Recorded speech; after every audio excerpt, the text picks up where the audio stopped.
안녕하세요. 시사건건 올세영입니다. 자, 이번에 다룰 이야기는 일본과 제2의 무역 전쟁이 시작된다입니다. 자, 대한민국 정부가 이 강제징용 노동자들의 배상을 위해서 한국 내에 있는 전범 기업의 자산을 매각하는 절차에 들어가려고 하고 있습니다. 자, 그러자 일본의 아베나 아소다로 이런 망언을 일삼는 정치인들이 발끈하면서 으름장을 놓고 있어요. 두 자릿수 보복 준비, 한국이 먼저 피폐해질 것이다. 뭐 이런 얘기를 하고 있습니다.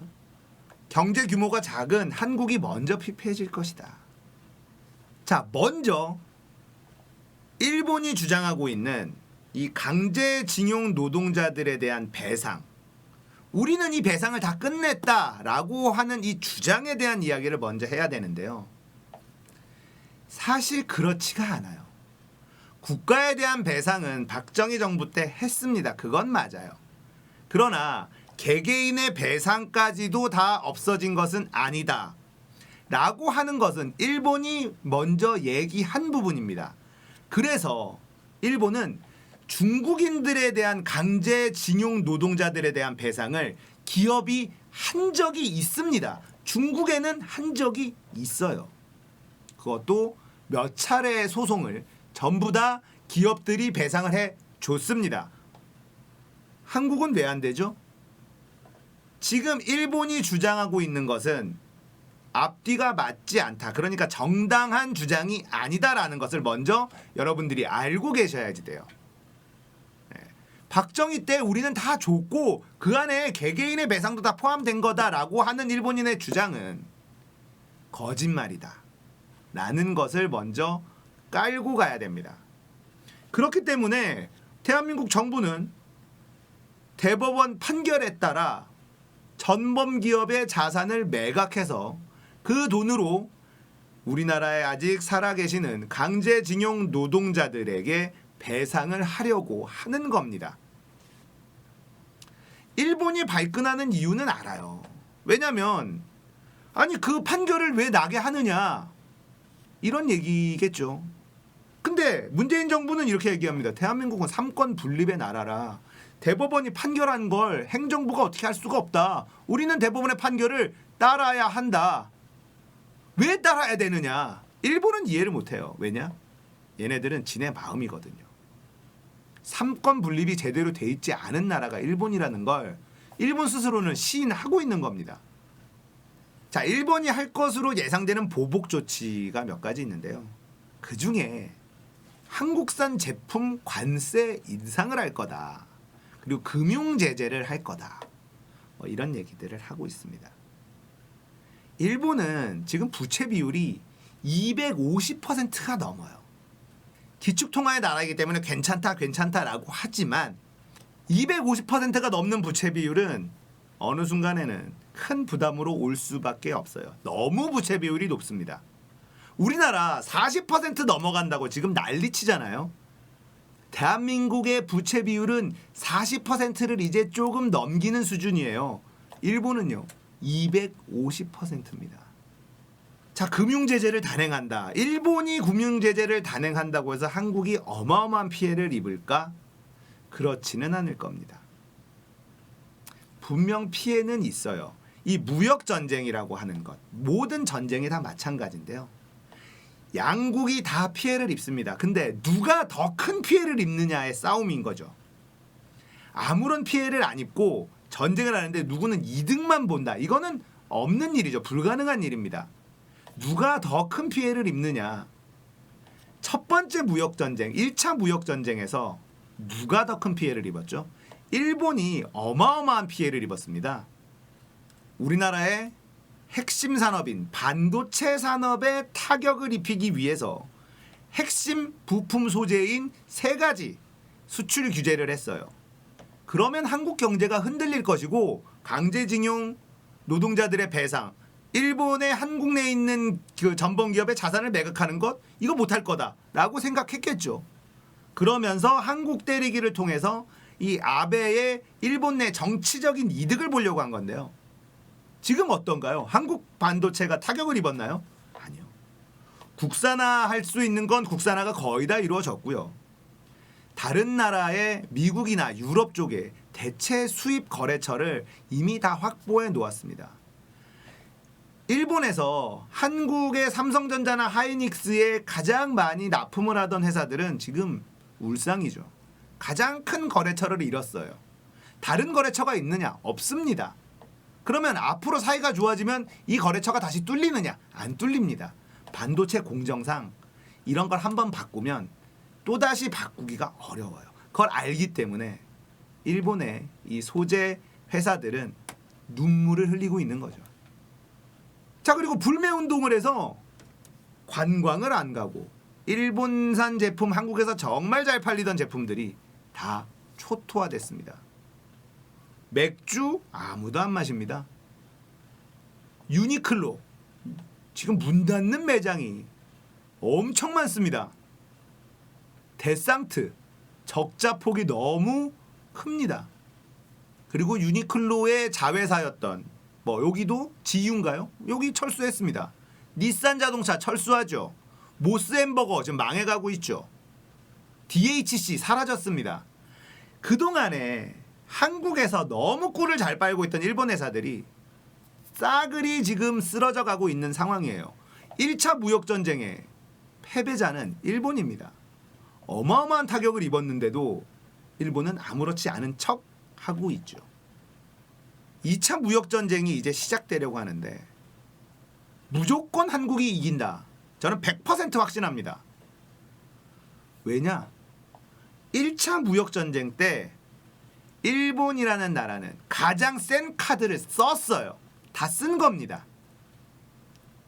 화이트리스트 배제하고 반도체 타격을 입히자. 그 결과 자기네들이 타격을 입는 자해 무역 보복을 하게 된 건데요. 자, 이제 2차 무역전쟁이 시작된다? 이제 남아있는 카드가 뭐가 있을까? 우리 이제 니네들한테 수입하는 물건에 관세를 입힐 거야. 이거 진짜 하나도 안 무섭거든요. 우리가 수입하는 게 훨씬 많기 때문에 우리도 관세를 올리면 어떻게 될까요? 일본이 훨씬 큰 타격을 입을 겁니다. 거기다가 일본이라는 나라는 너무 오랜 시간 동안 한국 제품 불매 운동을 하고 있었던 나라입니다. 우리나라처럼 커뮤니티에 일본 불매 운동을 합시다 이런 캠페인을 한 적은 없지만 그냥 뿌리 깊은 한국 불매 운동이 쭉 진행되고 있는 나라가 일본이다. 그 확실한 증거를 제가 말씀드릴 건데요. 우리나라에서 제일 많이 수출하는 제품이 뭐죠? 반도체입니다. 대한민국은 반도체 산유국이다라는 얘기가 있어요. 중동에서 기름이 나오듯이 우리나라는 반도체가 나오는 나라. 그래서 반도체 값이 올라가면 대한민국 경제가 슉 넉넉해지고 반도체 값이 떨어지면 쭉 떨어지고 이게 기름값이 올라가고 내려가고에 따라서 그 나라의 경제가 좋아지고 나빠지고 하는 것과 비슷하다. 근데 반도체는 지금 없어서는 안 되는 품목이기 때문에 대한민국은 반도체가 나는 나라, 산유국, 반도체 산유국이라는 얘기가 있을 정도예요. 한국은 반도체를 제일 잘 만듭니다. 특히 D램. D램의 점유율은 75%, 전 세계의 D램의 75% 가까이가 삼성전자와 하이닉스가 만드는 제품이에요. 왜 그럴까요? 품질이 뛰어나고 가격이 좋기 때문이겠죠. 일본에서 D램을 수입하는데요. 한국산 제품 수입의 비중은 10%, 20% 안팎이에요. 10%를 넘습니다. 20%를 넘지 않아요. 어디 걸 갖다 쓰느냐? 굳이 대만산, 대만에서 제작한 마이크론의 D램을 수입해서 씁니다. 뭔가 이상하지 않습니까? 우리가 일본의 제품을 계속 수입해다가 쓴 이유 중에 가장 큰 게 뭐냐면 품질 플러스 물리적인 거리예요. 물리적인 거리가 일본이 워낙 가깝다 보니까 같은 값이면 일본 거를 수입해다가 쓰는 게 불확실성을 줄일 수 있기 때문에 그렇습니다. 문제가 생기면 그걸 수정하고 보완해서 다시 물건을 받을 수 있는 물리적인 시간, 이 물리적인 거리 때문에 일본산 제품을 선호했었던 거예요. 일본은 디램을 당연히 한국산을 많이 쓰는 게 기업의 이익에도 모든 면에 부합합니다. 전 세계가 그렇게 다 인정하는 한국산 디램을 굳이 수입하지 않는 나라가 일본이라는 겁니다. 더 멀리 있는 대만에 마이크론 디램을 수입해다가 씁니다. 일본은 그렇게 한국 물건을 고의로 쓰지 않는 나라라는 겁니다. 품질이 떨어져서가 아니에요. 더 좋은 품질이 비슷한 가격대에 훨씬 더 가까운 나라에서 만들고 있지만 수입하지 않습니다. 굳이 대만 걸, 품질도 한국산이 더 좋은데 품질이 떨어지는 멀리 있는 대만 거를 수입해서 쓰는 게 일본이라는 거예요. 그렇기 때문에 두 번째 무역 전쟁이 발발한다 하더라도 타격은 일본이 훨씬 더 많이 입을 수밖에 없다. 이건 확실합니다. 그동안에 국산화도 많이 진행이 됐고요. 수입 거래처의 다변화를 통해서 이런 일이 또 발생했을 경우에 한국 경제가 많이 흔들리지 않도록 정부도 준비를 많이 했고 기업도 준비를 많이 했습니다. 일본이 시비를 건다고 해서 저렇게 으름장을 놓는다고 해서 절대 쫄 필요가 없습니다. 우리는 이미 일본을 앞질렀다고 봅니다. 많은 부분에서 앞질러 있어요. 제가 이렇게 말씀을 드리면 야 저것도 국뽕 채널 따라하나 이렇게 생각하실 수도 있는데 그렇지 않습니다. 이건 국뽕이 아닙니다. 일본도 이번에 코로나 때문에 재난지원금을 지급하려고 해요. 그런데 전자정부가 제대로 돼 있지 않아서 본인 확인하는데 일일이 동사무소에서 면대면으로 확인을 하고 있어요. 그래서 바로 지급이 안 되고 이거 받으려면 3개월, 6개월 뒤에 받아야 됩니다. 하루에 처리할 수 있는 양이 너무 적기 때문에요. 자, 이런 부분들 한국하고 비교하면 너무 옛날입니다. 일본은 너무 옛날이에요. 자, 또 코로나를 통해서 일본이 얼마나 지금 주먹구구식으로 쉬쉬하면서 덥기 급급한가 알 수 있는 대목. 자, 일본 도쿄 6월 1일자 코로나 확진자가 49명이 나왔습니다. 자, 일본 정부는 이렇게 얘기하죠. 우리는 확진자가 그렇게 많이 나오지 않고 사망자 수도 굉장히 적기 때문에 안전하다라고 얘기하고 있습니다. 도쿄에 49명이 나왔는데 몇 명 검사했는 줄 아십니까? 70명 검사했습니다. 70명. 70명 검사 중에 49명 확진이에요. 이게 나랍니까? 아직도 전자정부 제대로 돼 있지 않고요. 신용카드 제대로 돼 있지 않고요. 감염병으로부터 국가가 국민을 지켜주지도 못하는 나라가 일본입니다. 그리고 제가 우리나라가 일본과 싸워서 절대 지지 않는다고 확신하는 이유, 국민성이죠. 우리 국민은 일본인보다 훨씬 더 우수합니다. 자, 이것도 국뽕 아니냐라고 생각하실 수도 있는데 국뽕 아닙니다. 예를 들어 드리죠. 자, 뒤에 있는 사진 보이십니까? 박근혜 대통령 탄핵을 위해서 대한민국 국민들이 강화문거리에 촛불을 들고 나간 사진입니다. 대한민국 국민은 깨어 있습니다. 일본 국민들은 전혀 깨어 있질 않아요. 정치에도 관심이 없고 그냥 바보처럼 사는 것 같습니다. 깨어있는 우리가 봤을 땐 일본인들 보면 너무 답답해요. 여전히 아베가 20% 이상의 지지율을 얻고 있다. 말도 안 되죠. 그런데 일본인들은 그냥 관심이 없어요. 일본은 언론도 쓰레기고 정치도 쓰레기입니다. 국민들은 바보처럼 가만히 있습니다. 하지만 대한민국 국민들은 어떤가요? 언론도 쓰레기고 검사도 쓰레기고 정치가 쓰레기일 때 대한민국 국민들은 이렇게 촛불을 들고 거리로 뛰어나와서 박근혜라는 무능하고 부패한 대통령을 끌어내렸습니다. 자, 전 세계 가장 선진국 어디죠? 미국입니다. 미국. 흑인의 과잉 진압으로 사망하는 사건. 그래서 지금 미국에서 많은 시위가 벌어지고 있죠. 인종차별 갈등이 지금 폭발하고 있는데요. 거기서 약탈과 방화 이런 게 일어나고 있습니다. CNN 기자가 이런 얘기를 했어요. 과격하지 않은 시위가 어디 있느냐. 안 보이십니까?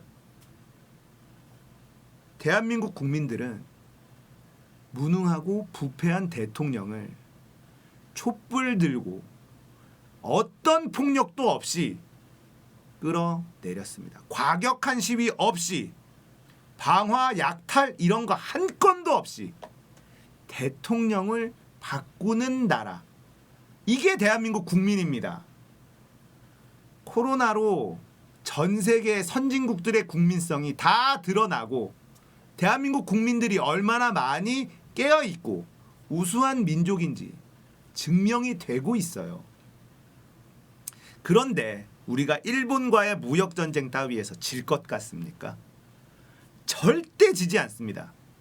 여러 가지 이유가 있습니다만 대한민국 국민들이 일본 국민보다 훨씬 더 깨어있기 때문에 절대 질 수 없다. 수출과 수입의 양 자체가 일본이 손해볼 수밖에 없는 싸움이에요. 일본이 한국산 수입 제품에 관세를 인상하겠다라고 한다면 우리도 똑같이 일본에서 수입하는 제품에 관세를 매길 수 있죠. 자, 그러면 어떻게 될까요? 누가 더 손해를 봅니까? 뻔하게 일본이 훨씬 더 큰 손해를 볼 수밖에 없어요. 제가 말씀드린 것처럼 일본은 오랫동안 한국산 제품 불매운동을 해오던 나라이기 때문에 한국산이 많지가 않습니다. 자, 일본의 저런 으름장 쫄 필요 없다. 우리가 충분히 더 강하고 우리가 무조건 이길 수 있다. 이건 국뽕이 아니다. 사실이다. 이런 말씀을 드리고 싶습니다. 자, 오늘 이야기 여기까지입니다. 공감되셨다면 구독, 좋아요, 알람 설정 부탁드릴게요. 감사합니다.